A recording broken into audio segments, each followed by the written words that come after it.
18वीं लोकसभा का नया स्पीकर चुन लिया गया है। ओम बिरला ने इतिहास रच दिया है। वो लगातार दूसरी बार लोकसभा के अध्यक्ष बनने वाले बीजेपी के पहले नेता हैं और ऐसा करने वाले छठे व्यक्ति हैं जिन्हें दोबारा लोकसभा का अध्यक्ष बनने का सौभाग्य प्राप्त हुआ।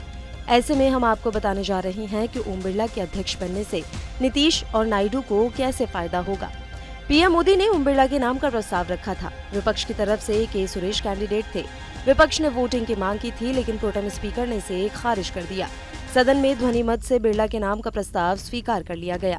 सालों से आम सहमति के साथ होने वाले इस पद के चुनाव की परंपरा भी इस बार टूट गई।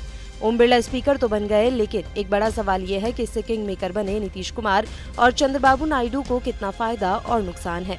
ओम बिरला बीजेपी के पहले ऐसे सांसद हैं जो लगातार दूसरी बार स्पीकर बने हैं। इससे पहले कांग्रेस के बलराम जाखड़ 2 बार लोकसभा के स्पीकर रह चुके हैं। लोकसभा स्पीकर की रेस में कई सारे नाम सामने आ रहे थे, इनमें ओम बिरला का भी एक नाम था। 18वीं लोकसभा स्पीकर को लेकर खूब माथापच्ची भी हुई। कई दिनों तक राजनीतिक बहस चलती रही। खबरें आ रही थी कि इस लोकसभा चुनाव में किंग मेकर बनकर उभरी टीडीपी और जेडीयू दोनों ने स्पीकर के पद की शर्त रखी है। हालांकि देर सवेर नीतीश कुमार की पार्टी जेडीयू ने ये क्लियर कर दिया कि स्पीकर बीजेपी का ही होगा। नीतीश की तरफ से तो मामला क्लियर था, लेकिन चंद्रबाबू नायडू वाला पेच अभी भी फंसा हुआ था। मीडिया में ये खबरें चल रही थी कि चंद्रबाबू नायडू ने स्पीकर का पद टीडीपी को देने की शर्त पहले ही रख दी है और वे इससे कम पर कुछ भी मानने को तैयार नहीं होंगे। फिर बात चली कि बीजेपी कोई बीच का रास्ता निकालने पर सोच रही है। इस बीच स्पीकर के पद को लेकर एक नाम आंध्र प्रदेश की बीजेपी अध्यक्ष पुरंदेश्वरी का आया। पुरंदेश्वरी रिश्ते में चंद्रबाबू की साली लगती हैं। कहा जाने लगा कि बीजेपी उन्हें स्पीकर बना सकती है। इस नाम पर चंद्रबाबू भी असहमति नहीं दे पाएंगे। आखिर तमाम कयास, बहस और अफवाहें गलत और बेसलेस साबित हो गयी। ओम बिरला ही फिर से लोकसभा अध्यक्ष चुन लिए गए। ऐसा करते मोदी सरकार ने कई संकेत दिए। पहला तो ये कि वो किसी गठबंधन के दबाव में आने वाली नहीं है। दूसरा, दबाव में आकर विपक्ष की कोई भी मांग नहीं मानेगी।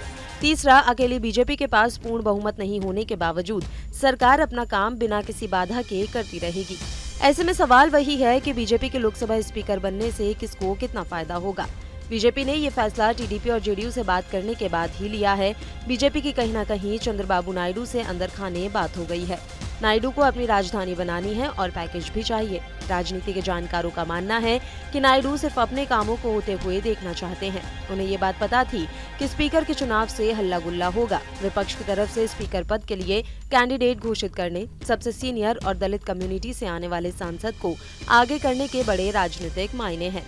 दलित वोट विपक्ष की तरफ शिफ्ट हुए हैं। उस कार्ड को विपक्ष और मजबूत करने की कोशिश कर रहा है।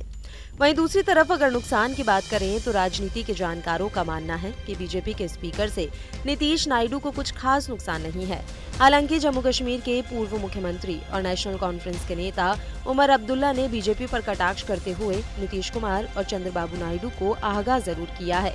उन्होंने सोशल मीडिया प्लेटफॉर्म एक्स पर पोस्ट करते हुए लिखा, ऑपरेशन लोटस 2.0 के संकेत मिल रहे हैं। नीतीश बाबू और सीबीएन गारू सावधान रहें। पहला निशाना आप दोनों ही हो सकते हैं।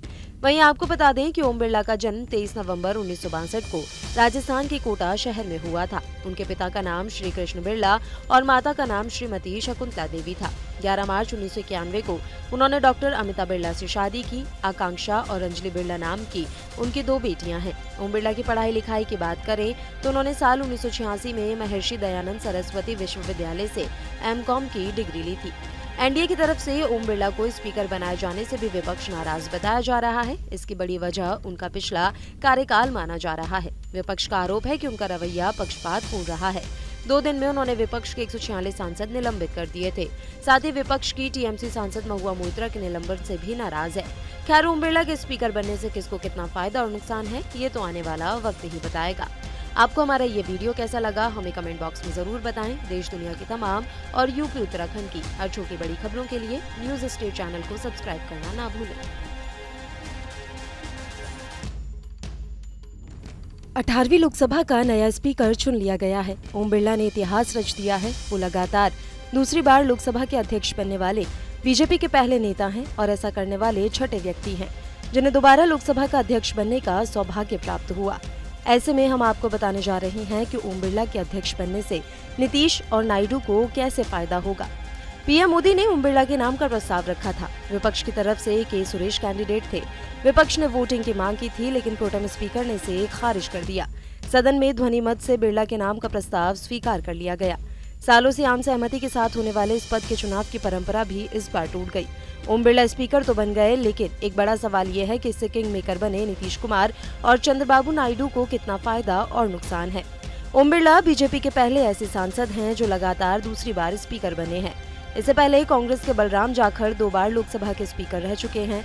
लोकसभा स्पीकर की रेस में कई सारे नाम सामने आ रहे थे, इनमें ओम बिरला का भी एक नाम था। 18वीं लोकसभा स्पीकर को लेकर खूब माथापच्ची भी हुई। कई दिनों तक राजनीतिक बहस चलती रही। खबरें आ रही थी कि इस लोकसभा चुनाव में किंग मेकर बनकर उभरी टीडीपी और जेडीयू दोनों ने स्पीकर के पद की शर्त रखी है। हालांकि देर सवेर नीतीश कुमार की पार्टी जेडीयू ने ये क्लियर कर दिया कि स्पीकर बीजेपी का ही होगा। नीतीश की तरफ से तो मामला क्लियर था, लेकिन चंद्रबाबू नायडू वाला पेच अभी भी फंसा हुआ था।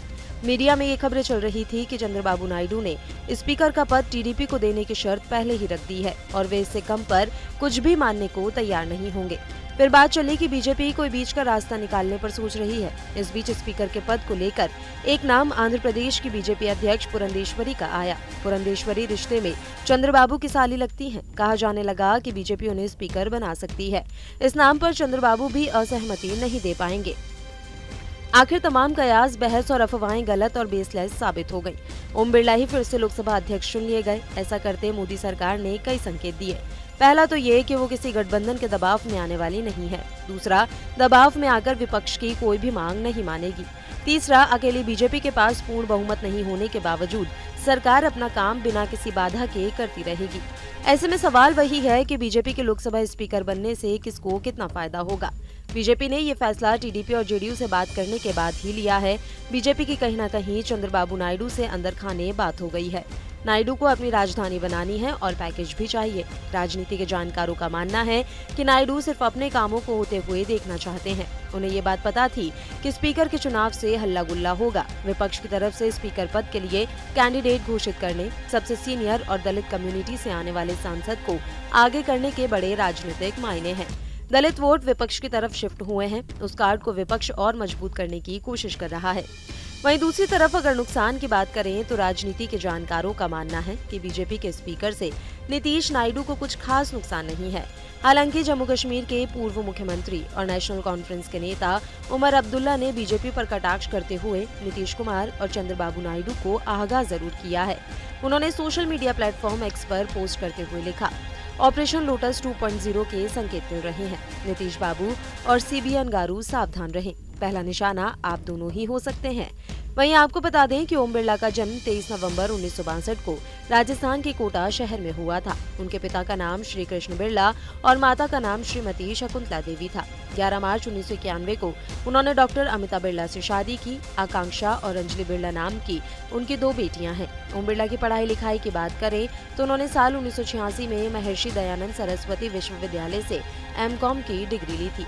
एनडीए की तरफ से ओम बिरला को स्पीकर बनाए जाने से भी विपक्ष नाराज बताया जा रहा है। इसकी बड़ी वजह उनका पिछला कार्यकाल माना जा रहा है। विपक्ष का आरोप है कि उनका रवैया पक्षपातपूर्ण रहा है।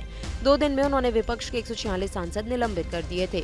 साथ ही विपक्ष की टीएमसी सांसद महुआ मोइत्रा के निलंबन से भी नाराज है। खैर, ओम बिरला के स्पीकर बनने से किसको कितना फायदा और नुकसान है, ये तो आने वाला वक्त ही बताएगा। आपको हमारा ये वीडियो कैसा लगा, हमें कमेंट बॉक्स में जरूर बताएं। देश दुनिया की तमाम और यूपी उत्तराखंड की हर छोटी बड़ी खबरों के लिए न्यूज स्टेट चैनल को सब्सक्राइब करना ना भूलें।